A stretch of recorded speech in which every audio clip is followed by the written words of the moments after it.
हाँ भाई, lunch ready है मेरा। वो मैम साहब, मैं माँ जी को घुमाने पार्क चली गई थी। बस अभी 2 मिनट में लंच रेडी कर देती हूँ आपका। तुझे अकल है या नहीं? तू किस लिए रख रखी है मैंने? तुझे पता है कि मेरा टाइम क्या है और फिर तूने अभी तक लंच नहीं बनाया? मैडम वो डॉक्टर ने बोला था माँ जी को घुमाना ज़रूरी है, इनकी तबीयत ज़्यादा ख़राब थी इसलिए इन्हें बाहर ले गई थी। पता नहीं कैसी है ये बुढ़िया। इसके पीछे मेरी नौकरी छुड़वा दूं मैं? मरती भी नहीं, परेशान करके रख रखा है। आधी सैलरी तो मेरी तेरे ऊपर जाती है दवाइयों पे। मैडम आप ऐसे क्यों बोल रहे हो? आपकी सास है और उम्र में बड़ी है आपसे। तू चुप रह, ये हमारे घर का मामला है। तू सिखाएगी मुझे क्या बोलना है और क्या नहीं। क्या हो गया? क्यों गुस्सा कर रहे हो? देखना, अभी तक लंच नहीं बनाया मेरा, ड्यूटी के लिए लेट हो रही हूं मैं।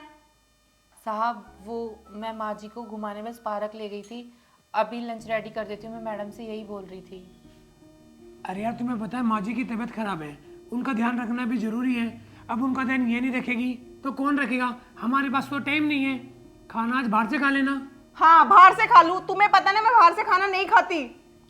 हाँ तो तुम रख लो ना उनका ध्यान, वैसे भी कोई बड़ी नौकरी नहीं करते हो, 20,000 रुपये महीना ही लेते हो। जो तुम बोल रहे हो ना 20,000 की नौकरी करता हूँ, उसकी वजह से तुम आज यहाँ खड़े हो। ओ हेलो, ये सब मैंने अपनी मेहनत से हासिल किया है। अरे बड़े, जाके अपना काम कर लो जो तुम्हारा काम है। सलाह देने की जरूरत नहीं है, मुझे अच्छे से पता है कि मुझे क्या करना है। इसे बैठा के यहां जल्दी से लंच बना दो।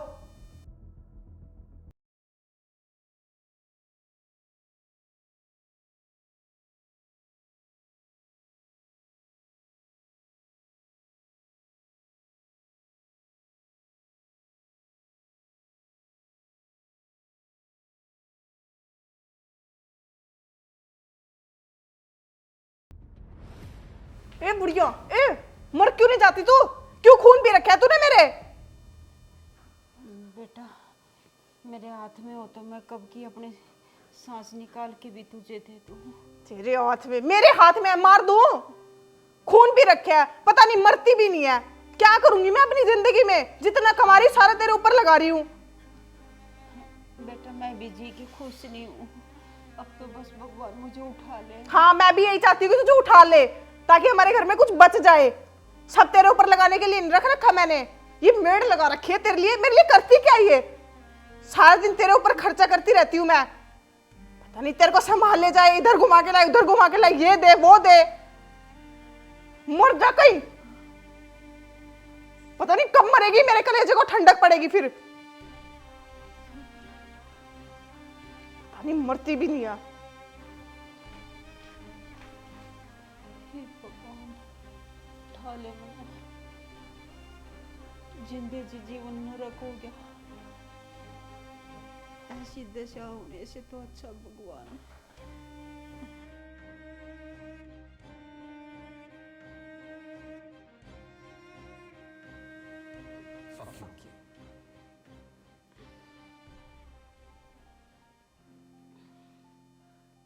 माँ जी आपके लिए खिचड़ी या दलिया बना दूँ? बेटा सच कहूँ तो थोड़ा सा मुझे जहर दे दे। आप ऐसे क्यों बोल रहे हो? और माँ जी बुरा ना मानो तो मैं आपसे एक बात पूछूं? क्या पूछेगी बेटा तू? माँ जी मैम साहब आपके साथ ऐसा गंदा व्यवहार क्यों करती हैं? बेटा ये ऐसी नहीं थी, बहुत अच्छी थी, पर जब से इसकी नौकरी लगी है पता नहीं इसके अंदर क्या भूत सवार हो गए, बहुत घमंड आ गया इसमें। फिर भैया कुछ कहते नहीं है मैम साहब से? वो क्या कहेंगी बेटा, उसको भी अपनी गृहस्थी दिखती है, अपना घर कैसे उजाड़ लेंगे वो। मन नहीं मना कर रखा है, कुछ नहीं बोलना। लेकिन आपके साथ ये सब गलत हो रहा है, आप कब तक सहोगे ये सब? बस बेटा मैं तो नसीब पे ही भरोसा करके बैठी हूँ, जो मेरी किस्मत में है वो मुझे मिल रहा है। नहीं माँ जी ऐसा मत बोलिए, भगवान जी कहते हैं अगर बुरे दिन है तो अच्छे दिन भी आएंगे आपके। देखते हैं ऊपर वाला क्या क्या और रंग दिखाएगा। कोई बात नहीं, आप फिक्र मत कीजिए, आप आराम कीजिए, मैं आपके लिए दलिया बना के लाती हूँ।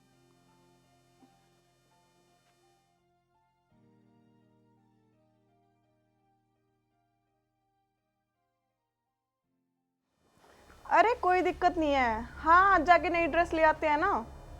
हाँ ठीक है। मैम साहब, आपसे कुछ ज़रूरी बात करनी थी। हाँ बता। मैम साहब, वो मुझे ना सैलरी पहले ही चाहिए। सैलरी? अभी तो 16 तारीख हुई है, अभी दे दूं तेरे को सैलरी?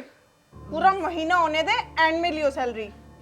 मैम साहब, वो मेरे बच्चे की तबीयत ख़राब है तो घर में एक भी पैसा नहीं है, उसके लिए चाहिए थी। चाहे तेरे घर में कुछ हो रहा हो, मुझे उस चीज से कोई लेना देना नहीं है। वैसे भी तू मेरे लिए करती क्या है? उस बुढ़िया को इधर ले जा, उधर ले जा, ये बना दे, वो बना दे, बस मेरा लंच तक टाइम से नहीं बनता तुझसे। आई बड़ी सैलरी दे दो। मैम साहब, आप ऐसे क्यों बोल रहे हो? मैंने कभी भी एडवांस नहीं मांगा, वो मेरे बच्चे की तबीयत ख़राब है इस वजह से मैं ले रही हूँ, और काम तो माँ जी के साथ साथ मैं आपका भी तो करती हूँ। मेरा ना दिमाग मत खराब कर, जाके अंदर काम कर ले। जिस दिन महीना पूरा होगा उस दिन सैलरी मिलेगी। एडवांस नहीं दे रही मैं, यहाँ सारे घर का खर्चा चलाती हूँ मैं, तू दे के जाती है क्या मुझे? अरे कमाल कर रहे हो यार, ऐसे ही पैसे अब देने, ऐसे महीने के एंड में देने, अगली की मजबूरी है तभी मांग रही है। हाँ तो आप दे दो। और वैसे भी इन लोगों का ना यही काम होता है, ये ड्रामे करके पैसे ले लेते हैं और फिर छुट्टियां करते हैं। महीने में 10 तो इसकी छुट्टियां होती है। बड़ी दे दो इसको सैलरी। कोई बात नहीं बहन, तुम टेंशन मत लो, शाम तक मैं पैसे दे दूँगा तुम्हें। साहब, आप कितना करते हो मेरे लिए? आप में और मैम साहब में कितना फ़र्क है? तुम कैसी बात कर रहे हो बहन?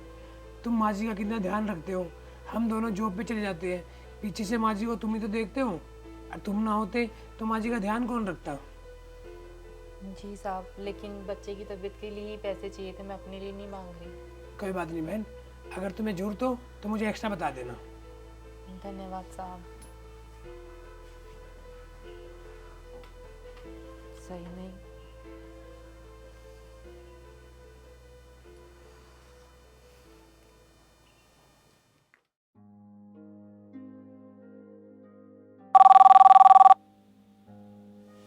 भाई का फोन। हेलो। हेलो। हाँ बहन, वो मुझे तेरी थोड़ी हेल्प चाहिए। बता भाई क्या हुआ? पावर को लेके चाहिए, पैसों को लेके? अरे नहीं नहीं, पावर को लेके नहीं, पैसों को लेके हेल्प चाहिए। मुझे 5 लाख रुपए की ज़रूरत थी। 5 लाख रुपए? कोई नहीं भाई, तो अकाउंट नंबर सेंड कर दे, मैं भिजवा देती हूँ। हाँ, और लौटाने की कोई ऐसी बात नहीं है, जब तेरे पास हो जब दे दियो, और वरना ना भी हो ना तो मेरे को मना कर दियो, कोई दिक्कत नहीं है। तुझे पता है ना तेरी बहन की गवर्नमेंट जॉब है। हाँ बहन, मैं 2 महीने बाद लौटा दूंगा। हाँ कोई दिक्कत नहीं है। ठीक है, मैं अकाउंट नंबर सेंड कर रहा हूँ। ठीक है।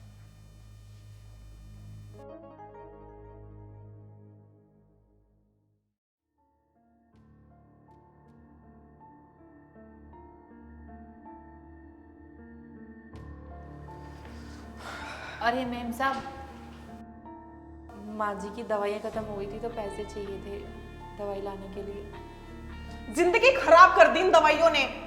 क्या माँ जी की दवाई? तुझे पता है कितनी अर्जेंट मीटिंग में जा रही थी मैं, टोक दी, सारा काम खराब कर दे मेरा। उसे तो अभी मैं बताती हूँ। लेकिन मैम साहब। हाँ बुढ़िया, खिला दो तुझे दवाई, जहर की गोली ना लाके दे दूं तेरे को जिसे खा के तुम मर जाए। खून पी रखे है, सिर पे नाचे जा रही है, पता नहीं तेरी बुढ़िया होगी कहाँ जाके मरेगी ये। टोक दी उसने। तुझे पता है कितनी अर्जेंट मीटिंग में जा रही थी मैं। खड़ी हो, खड़ी हो। नहीं बेटा। खड़ी हो ना, आज तेरी दूसरी टांग भी तोड़ूंगी। खड़ी हो। बेटा माफ कर। खून पी रखे हैं। अरे नहीं नहीं मैम साहब, आप माँ जी पे हाथ मत उठाइए। अगर आपको इतनी परेशानी है तो आप मुझे आधी तनख्वाह दे दीजिएगा और आप उनका खर्चा उनमें से चला लीजिएगा। ज्यादा ना बोलने की जरूरत नहीं है, ये हमारा घर का मामला है। तू सिखाएगी मुझे मुझे क्या करना है क्या नहीं। पता नहीं कब मरेगी ये। बस मैम साहब, बहुत हो चुका। जब से देखे जा रही हूँ आप माँ जी पे अत्याचार करे जा रहे हो। मैं चुप हूं तो इसका मतलब ये नहीं कि आप उन्हें पीटते रहोगे। चुप रह, हद में रह। तू बताएगी मुझे कैसे बात करनी है, मुझे क्या करना है। तुझे पता नहीं क्या मैं पुलिस वाली हूँ? हाँ पता है, आप पुलिस वाली हैं, आपको अपनी वर्दी का घमंड है और इतना घमंड अच्छा नहीं है मैम साहब। आप ये देखिए, आपसे उम्र में बड़ी और आपकी सास है, आप जब देखो उन्हें मारती पीटती रहती हैं। उनकी तबीयत तो देखो कितनी खराब है। अरे हद हो गई, छी। आपसे तो सही मैं हूँ बहुत ज्यादा, छोटी हूँ लेकिन ठीक हूँ, कम से कम अपने परिवार का ध्यान तो रखती हूँ। और आप पे तो बिल्कुल मुझे सच्ची गुस्सा आता है बहुत ज्यादा। अबे ओ जुबान बंद रख, तुझे पता है ना मैं पुलिस वाली हूँ। मेम साहब, अगर आपसे माँ जी का ख्याल नहीं रखा जाता तो मुझे बोल दीजिए, मैं अपने घर ले जाऊंगी, लेकिन आपसे ज्यादा अच्छा ख्याल रखूंगी। देख रहे हो तुम, अरे तुम इस घर के बहू रहते हो भी ना माँ का ख्याल नहीं रख सकते, और ये पराये हो गए माँ को ले जाने की बात कर रहे हैं। सोचो अगर तुम्हारी माँ के साथ कोई ऐसा करता तो तुम्हें कैसा लगता। मुझे नहीं ऐसी नौकरी की जरूरत, ऐसी पत्नी की जरूरत जो मेरी माँ का ख्याल भी नहीं रख सके। एक काम करो, तुम्हें अपनी नौकरी पे घमंड है ना, इस वर्दी के साथ अभी के अभी इस घर से निकल जाओ। मुझे नहीं रखना तुम्हें इस घर में, मैं अपनी माँ को अपने आप देख लूंगा, क्या करना है क्या नहीं करना। गेट आउट ऐसे। माँ जी देखना। नहीं, ये इस घर से कहीं नहीं जाएगी।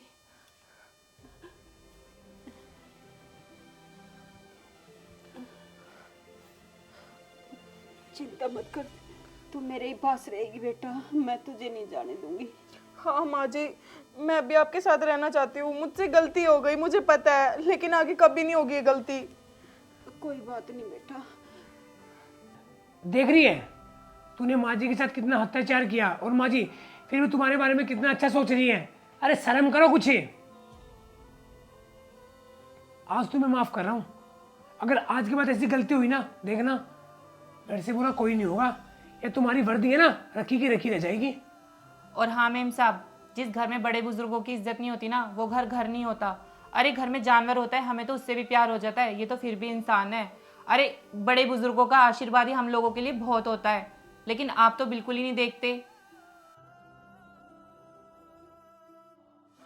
माँ जी मुझसे गलती हो गई, मैंने आज तक जो कुछ भी किया मुझे उसके लिए माफ़ कर दो, लेकिन आज के बाद मैं आपको अपनी माँ की तरह रखूंगी। प्लीज़ मुझे माफ़ कर दो माँ। चिंता मत कर।